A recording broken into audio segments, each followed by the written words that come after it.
పరిశుద్ధ గ్రంథమైన బైబిల్ నుండి తీతుకు రాసిన పత్రిక మొదటి అధ్యాయం 10 నుండి 16 వచనాలు చదువుకున్నాం. తీతుకు రాసిన పత్రిక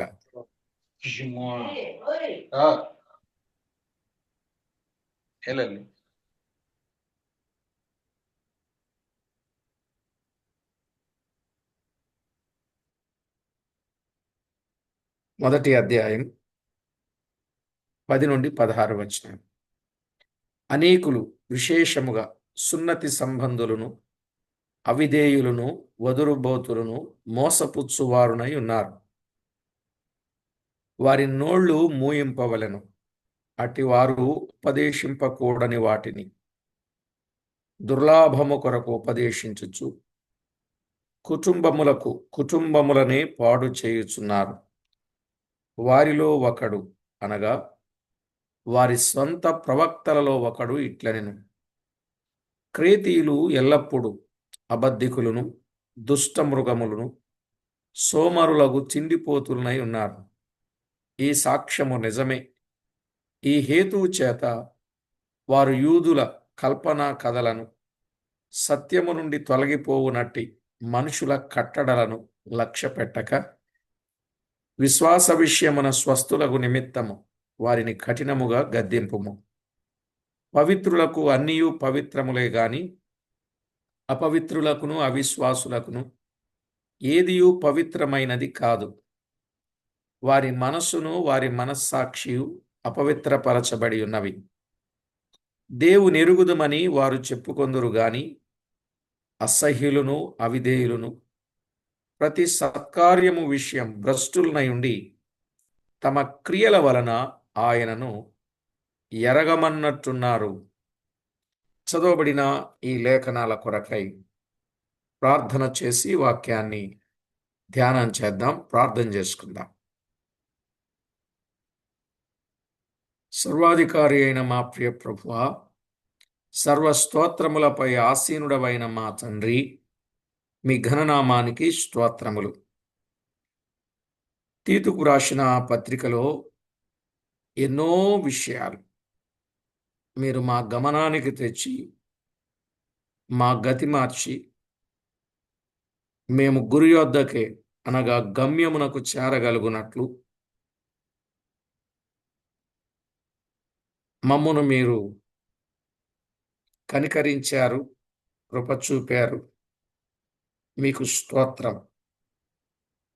మరికొన్ని సంగతులు ధ్యానము చేయగలుగునట్లు పెందలకడనే మీ పాద సన్నిధికి వచ్చి మీతో ఫెలోషిప్ చేయడానికి మాకిచ్చిన ఈ గొప్ప కనికరమును బట్టి మీకు స్తోత్రం. మా ప్రభువా, వాక్యమయున్న దేవ, అన్ని విషయాలలో ఎల్లవేళల మీ కృపా కనికరములు మా పైన ఉంచి మమ్మను నడిపించుచూ ఉన్నందుకు మిమ్మును మేమెంతగానో స్తుతించుచు, ఘనపరచుచు, కొనియాడుచు మా ప్రాణనాథుడు, ప్రియుడు, మా రక్షకుడునైన యేసుక్రీస్తు అతి శ్రేష్టమైన అమూల్యమైన నామమున స్తోత్రము చెల్లించి, స్తుతించి, ప్రార్థించి మిక్కిలి వినయముగా బ్రతిమిలాడి వేడుచూ ఉన్నాం మా పరమ తండ్రి. ఆమేన్. ప్రభునందు ప్రియులారా, మనం చదువుకున్న ఈ వచన భాగాల్లో 10 నుండి 16 వచనాలు క్రేతీయుల యొక్క దుష్ప్రవర్తన. 10 నుండి 16 వచనాలు క్రేతీయుల యొక్క దుష్ప్రవర్తన. ముందు మనం విన్నాం 1 నుంచి 9 వచనాలు సంఘ పెద్దల యొక్క గుణలక్షణాలు విన్నాం. విని బోధకుడు జీవితాంతం వరకు బైబిల్ విద్యార్థిగా ఉండాలి, లేఖనాలు ఎరిగినవాడుగా ఉండాలి, బోధనా సంబంధముగా హెచ్చరించబడిన వాడై బోధ హెచ్చరికతో కూడిందిగా ఉండాలి గాని ప్రజలకు అనుకూలంగా ఉండకూడదనే విషయాన్ని గత వర్తమానంలో మనం విన్నాం. నిజమే. యేసు ప్రభు ఎలాగైతే అధికారముతో బోధించాడో, మనము కూడా మన బోధ విషయంలో అలాగే ఉండాలి. అధికారముతో బోధించాడు, ఆజ్ఞాపించినట్లుగా బోధించాడు, ఆచరణాత్మనీయ ఆచరణ ఆచరణాబద్ధంగా ఉండేటట్టు బోధించాడు, అనేకులకు బోధించాడు, అంతటా బోధించాడు. అందువల్ల ఆయన బోధలో ఆత్మీయత ఉన్నట్టు మనం ఎరుగుదాం. కాబట్టి ఎంతో మంది అన్యులు ఆరాధికులైనట్లు, అబద్ధికులు యథార్థవంతులైనట్లు, పాపులు పరిశుద్ధులైనట్లు, పరిశుద్ధులు అతి పరిశుద్ధతలోనికి వచ్చినట్లు, కృప వెంబడి కృప పొందినట్లు, మహిమ నుండి అధిక మహిమలోనికి వచ్చునట్లు ఆయన బోధలున్నాయి. మనం కూడా అలాంటి శ్రేష్టమైన అనుభవాల గుండా ప్రయాణం చేయాలని చాలా విషయాలు మనం చెప్పుకుంటూ వస్తూనే ఉన్నాం. నిజమే, అలాంటి బైబిల్ సంబంధించిన, లేఖన సంబంధించిన బోధలు అనేక స్థలాల్లో మనం కూడా మన జూమ్ ఫ్యామిలీ తరపున అనేక స్థలాల్లో దేవుని వాక్యాన్ని ప్రకటించాలని ఒక తపనతో ముందుకు సాగుతున్నాం. వరుసలో రేపటి దినాన రావులపాలెంలో సేవకుల సదస్సు ఏర్పాటు చేయడం జరిగింది. ఎందుకు అనంటే, లేఖనాల వెలుగులో ప్రతి ఒక్కొక్కరూ దైవ సేవ చేయాలి. అది ప్రభువు మాదిరి, అది పౌలు మాదిరి, అది తిమోతి తీతుల మాదిరి మనము చూస్తున్నాం. అలాగున ఆ వరుసలో, ఆ క్రమములో ఇప్పుడు మన వంతు వచ్చింది. మన వంతు మనం కూడా అలాగుననే చేయాలనేది బైబిల్ సత్యం. ఇప్పటి వరకు మనం విన్న సంగతులలో పెద్దలు వారి గుణలక్షణాలు, పెద్దలు వారి బాధ్యతలు విన్నాం. ఇప్పుడు ఇదే తీతుకు రాసిన పత్రికలో 10 నుండి 16 వచనాల్లో క్రేతీయుల యొక్క దుష్ప్రవర్తన 10వ వచనంలో కనబడుతుంది. అనేకులు, విశేషముగా సున్నతి సంబంధులను, అవిధేయులను, వదురుబోతులను, మోసపుచ్చువారునై ఉన్నారు అని చెప్పాడు. నిజమే. ఈ అబద్ధ బోధకులు క్రైస్తవేతర యూదులని కొందరి భావం. ఇక్కడ అబద్ధ బోధకులు ఉన్నారు, వారు క్రైస్తవేతర యూదులని కొందరు భావం. యూదుల ఆకర్షణచే ఆకర్షింపబడిన యూదులు కానీ క్రైస్తవుల అని కొందరి భావం. యూదుల ఆకర్షణచే ఆకర్షించబడిన యూదులు కానీ క్రైస్తవులని కొందరి భావం. మొత్తం మీద యూదా క్రైస్తవులలో కొందరని చెప్పొచ్చు, యూదా క్రైస్తవులలో కొందరు అని చెప్పొచ్చు. సున్నతి సంబంధులు అనగా యూదులు వారి ఆసక్తిని గుర్చి పౌలు వ్రాయిచూ ఉన్నాడు.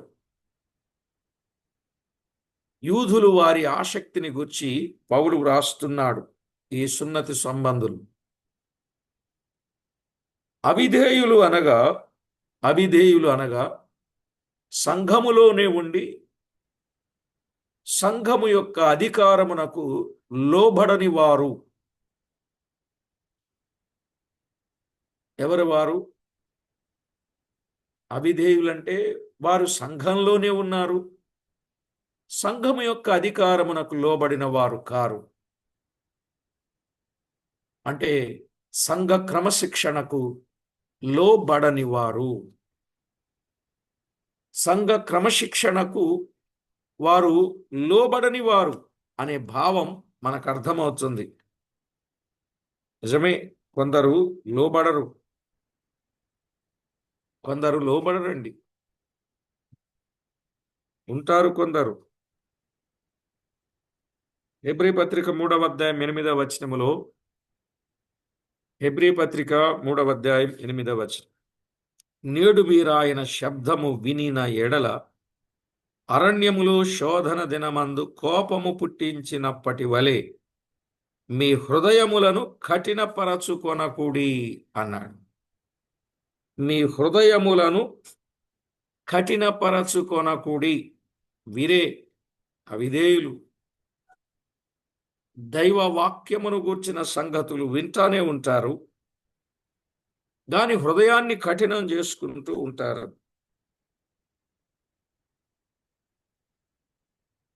ఇక 3వ అధ్యాయం 18, 19 వచనాలు. 3వ అధ్యాయం 18, 19 వచనాలు. హెబ్రీ పత్రిక, తన విశ్రాంతిలో ప్రవేశింపరని ఎవరిని గూర్చి ప్రమాణము చేసెనో అవిధేయులైన వారిని గూర్చియే గదా. అవిధేయులైన వారిని గూర్చియే గదా. వారు హృదయాన్ని కఠినం చేసుకున్నారు, అందువల్ల వారు అవిధేయులయ్యారు. తమ హృదయాలోచనలలో వారు తప్పిపోతున్నారు. 9వ వచనం, 3:9, 40 సంవత్సరములు నా కార్యములను చూచి మీ పితరులు నన్ను పరీక్షించి శోధించిరి. ఇది ఒక కారణం. 10వ వచనం, కావున నేను ఆ తరము వారి వలన విసిగి వీరెల్లప్పుడూ తమ హృదయాలోచనలలో తప్పిపోవచ్చున్నారు. చూడండి, ఒకటి, హృదయములను కఠినపరుచుకున్నారు దేవుని వాక్యం విని. 2, కార్యాలను చూచి కూడా శోధించారు. 3వది, హృదయాలోచనలలో తప్పిపోవచ్చున్నారు. వీరే కదా అవిధేయులంటే. అవిధేయులంటే ఎక్కడున్నారండి? అర్థమైందా? ఈ 3 వర్గాల వారు అవిధేయులే. దేవుని వాక్యాన్ని విని కూడా హృదయంలో చోటియక కఠినపరచుకున్న వారు అవిధేయులు. కార్యములను చూచి కూడా శోధించారు, వారు అవిధేయులు. హృదయాలోచనలు తప్పిపోవచ్చున్నారు, వారు అవిధేయులు అన్నాడు. 11లో, కనుక నేను కోపముతో ప్రమాణము చేసినట్లు వారు నా విశ్రాంతిలో ప్రవేశింపరని చెప్పాడు. అదే 19వ వచనంలో చెప్పాడు. 19వ వచనం చదువుతారా?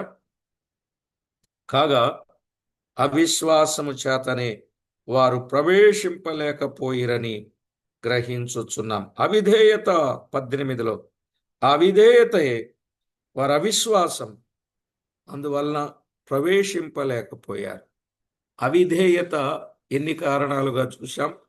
కఠినపరచుకోవడం, శోధించడం, తప్పిపోవడం కదా. అవిశ్వాసం, ఇవన్నింటికి మూలాధారం అవిధేయత. అందువల్ల వారు ప్రవేశింపలేకపోయారు. క్రేతీయుల యొక్క పరిస్థితి ఎలా ఉందో దైవ లేఖనంలో మనకు అర్థమవుతుంది కదా. నిజమే. కాబట్టి ప్రభునందు ప్రియులారా, అలాంటి వారంగా మనము ఉండకూడదని దైవ గ్రంథం చాలా వివరంగా, స్పష్టంగా తెలియచేస్తూనే ఉంది. మరొక మాట పాత నిబంధనలో కూడా మనం చదువుకోవచ్చు.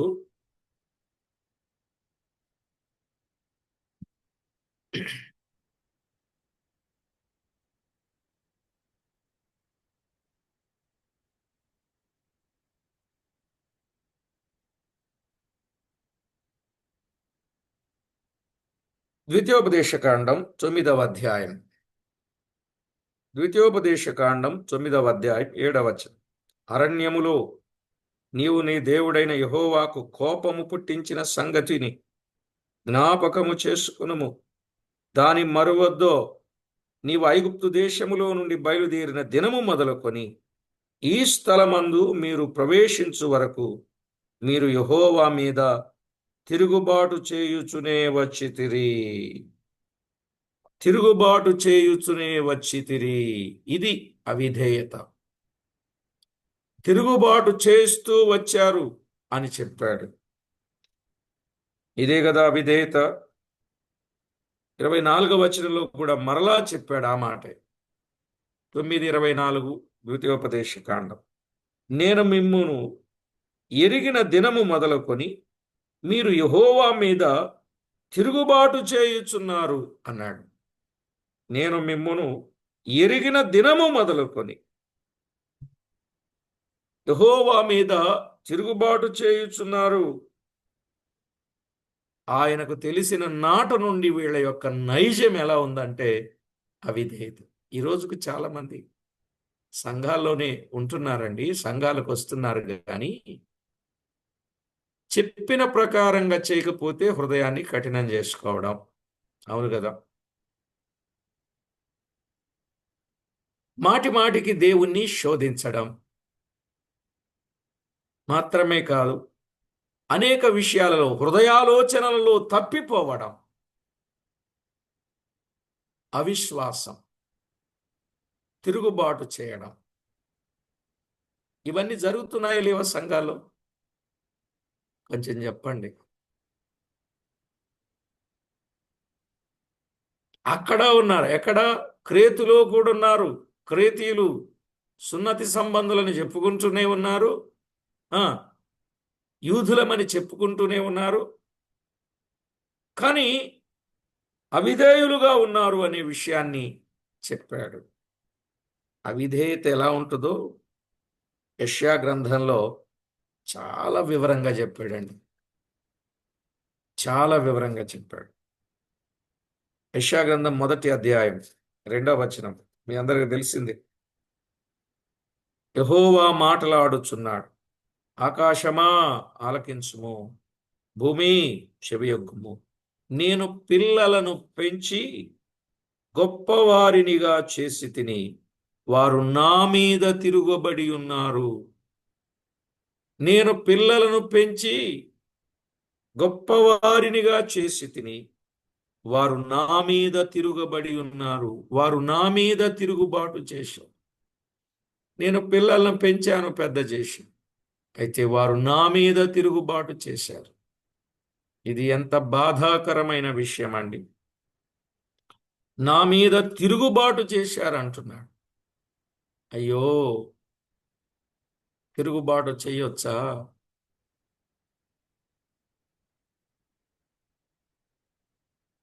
ఇంకేమన్నాడు తీతుకు రాసిన పత్రికలో? వదరుబోతులను అన్నాడు. వారెవరండి? వారు వదురుబోతులు. వీళ్ళెల్లప్పుడూ మాటలు వదురుతూనే ఉంటారు. వదురుబోతులు అనగా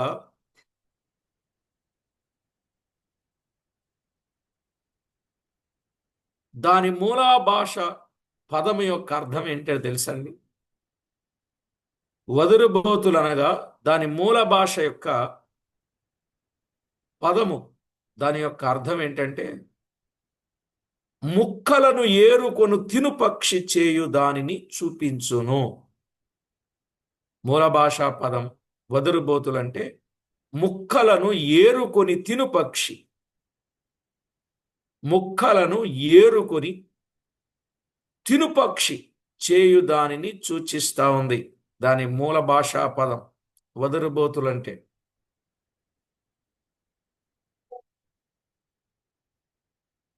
సరే, అక్కడక్కడ వార్తలు ఏరుకొని వీరెల్లప్పుడూ వదురుతూ ఉంటారు, అది దాని భావం. అక్కడక్కడ కొన్ని వార్తలు ఏరుకుంటారు, ఇలా పనిదే. ఇక అవి పట్టుకుంటారండి, అవి పట్టుకొని ఎప్పుడు వదురుతూనే ఉంటారు, మోసపుచ్చుతూ ఉంటారు అన్నాడు. మోసపుచ్చుతూ ఉంటారు. తిమోతికి రాసిన మొదటి పత్రిక 1వ అధ్యాయం 6 నుండి 8 వచనాల్లో,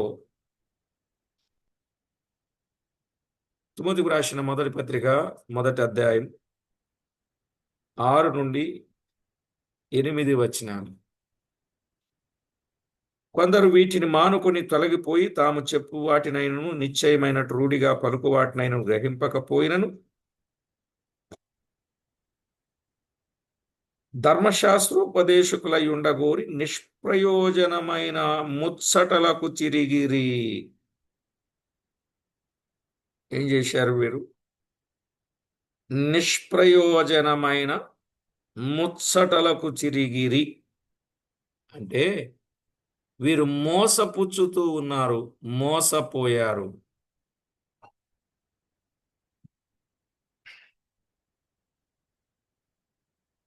ఇక చెప్పాడు వారి లిస్ట్ అంతా 8 నుండి 11 వచనాలలో వారి లిస్ట్ చెప్పడం జరిగింది. కాబట్టి ఈ మోసపుచ్చేవారుగా ఉన్నారు, కొందరు మోసపుచ్చేవారుగా ఉన్నారు. ఎలా? ఎఫెసీ పత్రికలో 4వ అధ్యాయం 14వ వచనం. ఎఫెసీ పత్రిక 4వ అధ్యాయం 14వ వచనం. అందువలన మనం ఇక మీదట పసిపిల్లలమై ఉండి మనుషుల మాయోపాయముల చేత వంచనతోను తప్పు మార్గమునకు లాగు కుయుక్తితోను గాలికి కొట్టుకొని పోవునట్లు కల్పింపబడిన ప్రతి ఉపదేశమునకు అటు ఇటు అటు కొట్టుకొని పోవచ్చు అలల చేత ఎగురగొట్టబడిన వారమైనట్లుండగా అన్నాడు. మోసపోయే వాళ్ళు ఎవరు? మాయోపాయముల చేత, వంచన చేత, తప్పు మార్గమునకు లాగు కుయుక్తితో కొందరున్నారు. గాలికి కొట్టుకొని పోవునట్లు కల్పింపబడిన ప్రతి ఉపదేశానికి ఇటు అటు కొట్టుకొని పోతూనే ఉన్నారు. అలల చేత ఎగురగొట్టబడినట్టుగా ఉన్నారు. మనమిక పసిపిల్లలంగా ఉండకూడదు అని చెప్పాడు. పసిపిల్లలంగా ఉండకూడదు. ఈవేళ మోసపుచ్చేవారు, వారు ఈజీగా మోసపుచ్చుతారు. ఇక్కడే ఆగితే చాలా పెద్ద ప్రసంగం చేయొచ్చు. చెప్పమంటారా? మోసపుచ్చేవారు ఎలా మోసపుచ్చుతూ ఉంటారో దైవ లేఖనాల్లో మనము వినొచ్చు.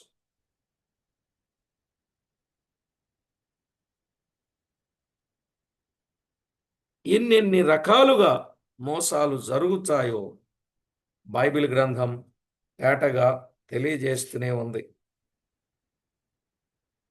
కాబట్టి ఏ ఒక్కరూ మోసపుచ్చని వారుగా ఉండాలి.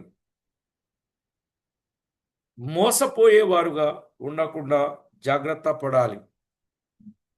మన ప్రియ ప్రభు చెప్పారుగా మత్తయి సువార్త 24:4లో, ఎవడును మిమ్మును మోసపరచకుండా చూచుకొనుడి అన్నాడు. ఎవడును మిమ్మును మోసపరచకుండా చూచుకోండి అని చెప్పాడు. మోసం చేసేవారు ఎవరున్నారు? అక్కడైతే ఎవరున్నారో చెప్పాడు. క్రేతీయులు మోసగాళ్ళు, మోసపుచ్చేవారన్నాడు. కానీ మత్తయి సువార్త 24:5వ వచనంలో అబద్ధ ప్రవక్తలు అన్నాడు. మోసం చేసేవారెవరు? అబద్ధ ప్రవక్తలు. 11వ వచనములో అన్నాడు, నేనే క్రీస్తునని చెప్పి మోసం చేస్తారని చెప్పాడు. నేనే క్రీస్తునని మోసం చేస్తారని చెప్పాడు. 24వ వచనం, 24వ అధ్యాయం 24వ వచనములో అబద్ధ ప్రవక్తలు, అబద్ధపు క్రీస్తులు మోసం చేస్తారని. ఎవరిని? ఏర్పరచబడిన వారిని సహితం మోసం చేస్తారు అన్నాడు. ఎవరునండి? ఏర్పరచబడిన వారిని సహితం మోసం చేస్తారు. ఏర్పరచబడిన వారిని మోసం చేయడానికి ఏం చేస్తారు? అదే వచనంలో చెప్పాడు. ఏం చేస్తారండి?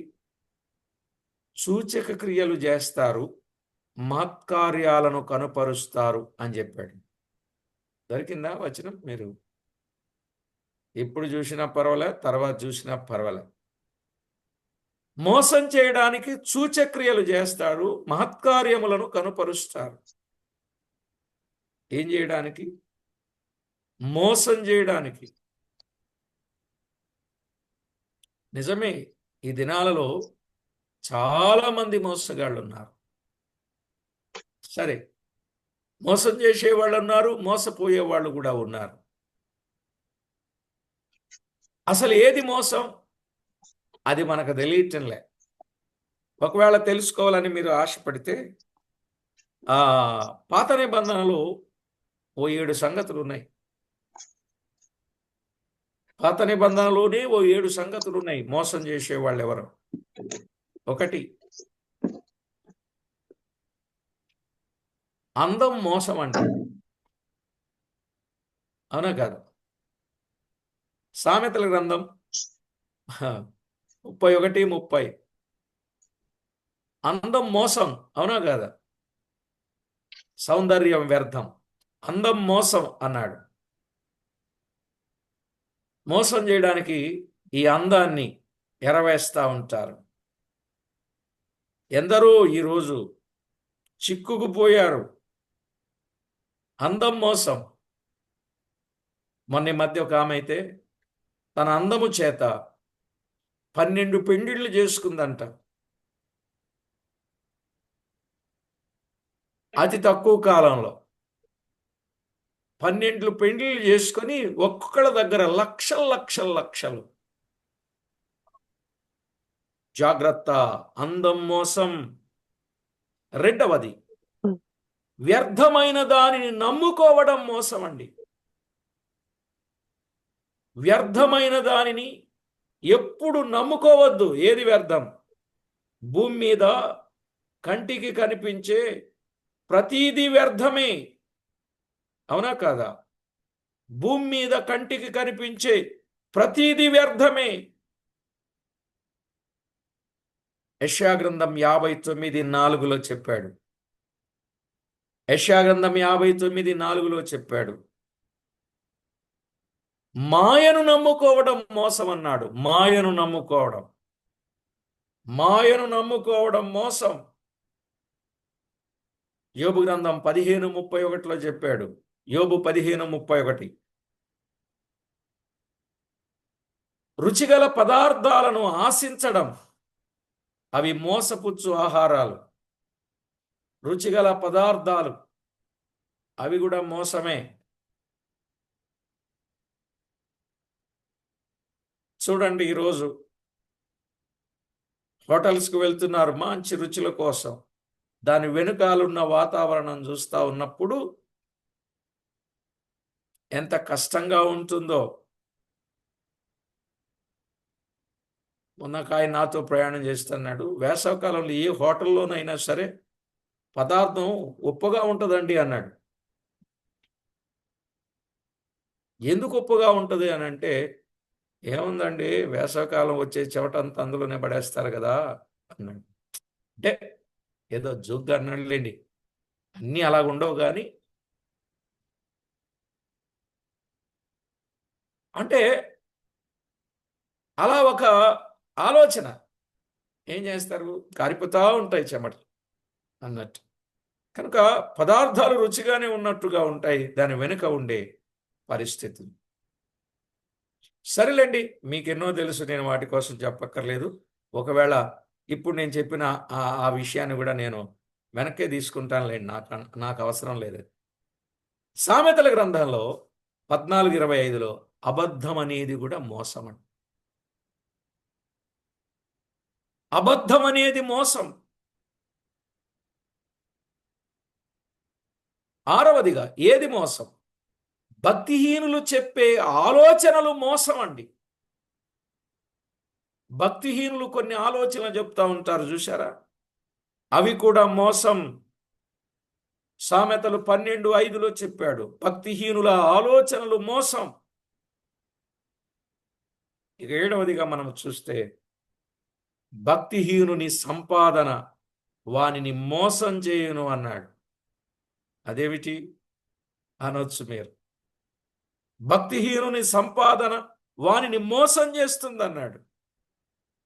సామెతల గ్రంథం 11:18. మీరు వచనాలు ఆధారాలు ఇస్తున్నాను కాబట్టి మీరు చూడండి. భక్తిహీనుని సంపాదన వానిని మోసం చేస్తుంది. ఇక మీ అందరికీ తెలుసు, పాత నిబంధనలో హృదయము అన్నిటికంటే మోసకరమైనది, అది ఘోరమైన వ్యాధి గలది. ఇర్మియా గ్రంథం 17:9. పాపానికి కర్మాగారం ఏది అంటే హృదయమే. అంటే క్రేతులో ఉన్నవారు వారు మోసపుచ్చువారు, అంటే వారు హృదయాలు సరి అయినవి కావు అని. అలాంటి స్థలములో కూడా సంఘం ఉంది. ప్రభుకు స్తోత్రం. అలాంటి స్థలములో సంఘం ఉంటే ఆ సంఘములో ఉన్న లోపాలను దిద్ది సంఘ పెద్దలను నియమించు నిమిత్తం క్రేతులో తీతును విడిచి వచ్చినట్లు మనము చూస్తున్నాం. ఇవన్నీ పాత నిబంధనలో ఏవేవి మోసం చేసేవి? అందం మోసం, వ్యర్థమైన దాన్ని నమ్ముకోవడం మోసం, మాయను నమ్ముకోవడం మోసం, రుచిగల పదార్థాలను ఆశపడ్డం మోసం, అబద్ధం మోసం, భక్తిహీనులు చెప్పే ఆలోచనలు మోసం, భక్తిహీనుని సంపాదన మోసం. మోసం అండి, మోక్షం అండి. ఈవేళ విచారం ఏంటంటే మోసానికి మోక్షానికి మనోళ్ళకి తేడా తెలియట్లే. ఈ భక్తి పేరట ఎన్ని మోసాలు చేస్తున్నారో అది కనుక్కోండి. అండోయ్, వీళ్ళు అనుకుంటున్నారు మేము మోక్షానికి వెళ్ళిపోతున్నాం అనుకుంటున్నారు, కానీ వాళ్ళు మోసాలు చేస్తున్నారు. వాళ్ళ మోసాల్లో పడిపోతున్నారు. ఆ మోసం అనే మోసలో పడిపోతున్నారు. మోక్షానికి వెళ్లకుండా అందులో ఇరుక్కుపోతున్నారు. జాగ్రత్త, అవేంటో మీకు తెలుసు. నిజమా కాదండి? ఎంత మోసం చేస్తున్నారండి జనాల్ని భక్తి పేరట. అయ్యో, చాలా ఘోరం, చాలా ఘోరం. జాగ్రత్త పడదాం. ఇక క్రొత్త నిబంధనలో కూడా మోసాన్ని గురించి కూడా కొన్ని మాటలు చెప్తారు. మీరు రాసుకుంటారంటే మీరు రాసుకోవచ్చు. చాలా సంగతులు ఉన్నాయి, టకాటకా చెప్తా. దురాశలు మోసం. దురాశలు అనేది మోసం అండి. ఎఫెసీ పత్రిక 4:22. దురాశలు అనేది మోసం. ధనం మోసం చేస్తుంది. ధనం అనేది మోసం చేస్తుంది. మార్కు 4:19. ధనం అనేది మోసం చేస్తుంది, జాగ్రత్త. వ్యర్థమైన మాటలు మోసం చేస్తాయి. మూడవది, వ్యర్థమైన మాటలు కూడా మోసం చేస్తాయి. ఆ వ్యర్థమైన మాటల వైపు మనం వెళ్ళకూడదు. ఎఫెసీ పత్రిక 5:6 ప్రకారంగా ఇంపైన మాటలు ఇచ్చకపు మాటలు మోసం అన్నాడండి. ఇంపైన మాటలు ఇచ్చకపు మాటలు మోసం. రోమా 16:18 చెప్పాడు. రోమా 16:18. చక్కని మాటలు మోసం చేస్తాయన్నాడు. చక్కని మాటలు, చక్కని మాటలు, తీయని మాటలు, కమ్మని మాటలు, అవి కూడా మోసం చేస్తాయి. కొలస్సీ పత్రిక 2:4. ఇక దుష్ట సాంగత్యం మోసం. 6వది, దుష్ట సాంగత్యం మోసం చేస్తుంది. 1 కొరింథీ 15:33. దుష్ట సాంగత్యం మోసం. ఇక 7వది, ఒకడు విడిచి వచ్చిన పారంపర్య ఆచారాలలో చిక్కుకుపోవడం కూడా మోసమేనండి. ఒకప్పుడు విడిచిపెట్టొచ్చాం, విడిచిపెట్టి వచ్చిన ఆ పారంపర్య ఆచారాలు ఉన్నాయే, మరలా వెళ్ళి వాటిలో చిక్కుకుపోవడం, అది కూడా మోసం అన్నాడు. కొలస్సీ పత్రిక 2:8. కనుక చిక్కుకుపోవద్దు. మాయామంత్రములు మోసం అన్నాడు. ప్రకటన 18:22. మాయామంత్రములు మోసం అన్నాడు. 9, కుయుక్తి అనేది మోసం. కుయుక్తి అనేది మోసం. 2 కొరింథీ 11:3. 2 కొరింథీ 11:3. 10, అబద్ధికుల వేషధారణ వలన మోసం. అబద్ధికుల వేషధారణ వలన మోసం. 1 తిమో 4:1. అబద్ధికుల వేషధారణ మోసమండి. ఇక తనను తాను జ్ఞానవంతుడు అని అనుకోవడం కూడా మోసమే. తనను తాను జ్ఞానవంతుడని అనుకోవడం కూడా మోసమే. 1 కొరింథీ 3:18 చెప్పాడు.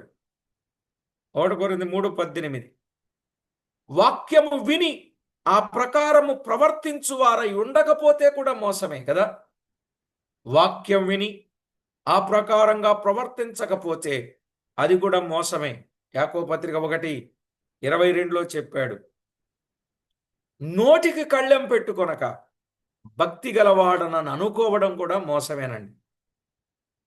కొంతమంది నోటికి ఏముండదో, కళ్ళేముండదో, కానీ పైకి ఏమంటారు, నేను భక్తి గలవాడను అని అనుకుంటారు. నోటికి కళ్ళెం లేకుండా నేను భక్తి గలవాడనని చెప్పుకోవడం మోసం. యాకోబు పత్రిక 1:26 పాపము లేని వారమని చెప్పుకుని ఎడల అది కూడా మోసమేనండి. పాపము లేని వారమని చెప్పుకుంటే అది కూడా మోసమే. యోహాను రాసిన మొదటి పత్రిక 1:8 యోహాను రాసిన మొదటి పత్రిక 1:8 చెప్పాడు. ఇక 15 వట్టివాడై ఉండి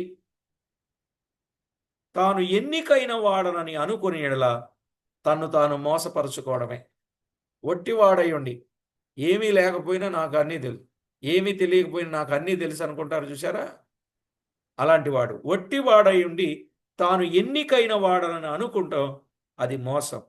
గల్తీ పత్రిక 6:3 గల్తీ పత్రిక 6:3 చెప్పాడు. ఇక 16 తన్ను తానే హెచ్చించుకొనుచు తన్ను తానే కనపరుచుకొనుట మోసం.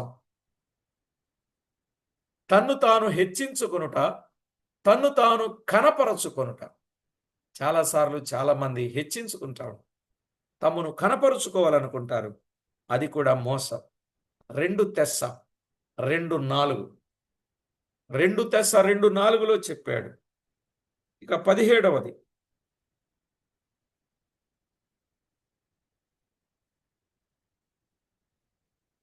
దుర్జనులు వంచకులు, వారు కూడా మోసం చేసేవారే. దుర్జనులుగా వంచన మోసం. 2 తిమో 3:13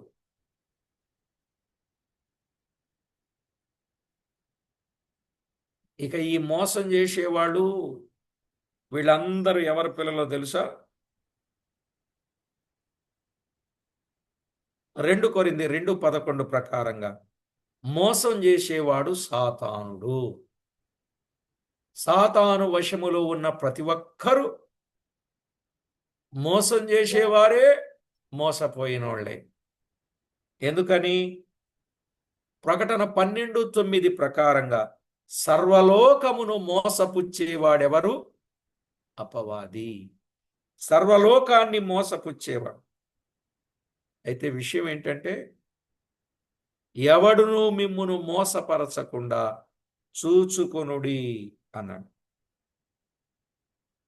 ఈ మోసం చేసే వాళ్ళందరూ ఎక్కడున్నారు అనుకున్నారు? యోబు గ్రంథం 12:16 ప్రకారంగా యోబు గ్రంథం 12:16 ప్రకారంగా మోసపడువారును మోసపుచ్చువారును ఆయన వశములోనే ఉన్నారు. మోసపడువారును మోసపుచ్చువారు ఆయన వశంలో ఉన్నారు. ప్రభువు తగిన సమయములో వారిని శిక్షిస్తాడు. కనుక మోసానికి తప్పనిసరిగా ఏముందండి? శిక్ష ఉంది. ప్రభువును విడిచి ఎక్కడికో దూరంగా వెళ్ళలేదు. మోసపడువారు మోసపుచ్చువారు ఆయన వశంలోనే ఉన్నారు. కాబట్టి ప్రభునందు ప్రియులారా, ఎంతమంది మోసగాళ్ళు ఉన్నారో, ఎన్ని రకాల మోసాలు ఉన్నాయో, అన్ని రకాలు కలిగిన వారెక్కడున్నారు? తొందరగా చెప్పు, వారెక్కడున్నారు? దేవుని వశంలో ఉన్నారు. దేవుని వశంలో ఉన్నారు. వారు క్రేతులో ఉన్నారు. మన పాఠాన్ని విడిచిపెట్టేశారు మీరు. వారు క్రేతులో ఉన్నారండి. మోసపుచ్చేవారు, వదరబోతులు, సున్నతి సంబంధులు అనుకుంటూ ఉన్నవారు ఎక్కడున్నారు? క్రేతులో ఉన్నారు. క్రేతులో ఉన్నారు. క్రేతులో ఉన్నారు.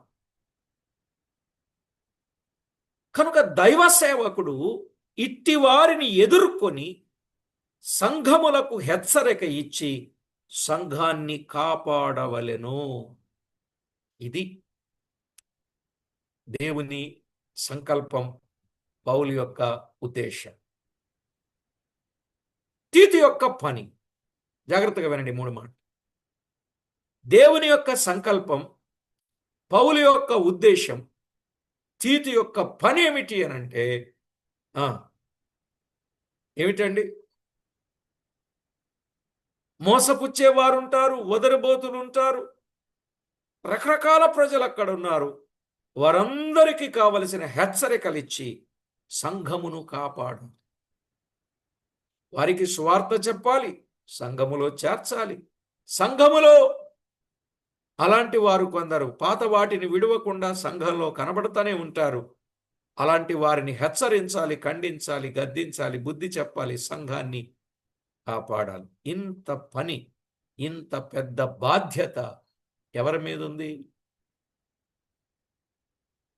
ఎవరి మీద ఉంది? కాపరి. ఎవరి మీద ఉందండి? పెద్దలు. ఎవరి మీద ఉందండి? ఆహా,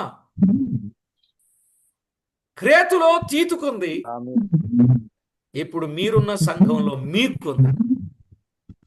అర్థమైందా? క్రేతులో తీతుకుంది, ఇప్పుడు మీరున్న సంఘంలో మీకుంది. ఇంత పెద్ద బాధ్యత పెద్దలే కాదు, సంఘములో ఉన్న పరిశుద్ధులు కూడా. సంఘ పెద్దలకు అన్నీ కనపడవు. సమాజంలో సహవాసం చేసేది మనమే, దేవుని పిల్లలతో. పెద్దలేముంది, ఎప్పుడు కార్యక్రమాలు జరిగినప్పుడే వారు గమనిస్తూ ఉంటారు. కానీ సహోదరులుగా, సహవాసులుగా, విశ్వాసులుగా మనము కొంతమందితో కలిసి ఉంటాం. చూడండి, బాండింగ్ విశ్వాసులకి కాపరికి అంటే కూడా విశ్వాసులకు ఎక్కువగా సహవాస సంబంధాలు ఉంటాయి. నిజమా కాదు? సేవకులకు, కాపర్లకు, పరిచారకుల కంటే కూడా విశ్వాసులకు ఎక్కువ సంబంధాలు ఉంటాయి. నిజమండి.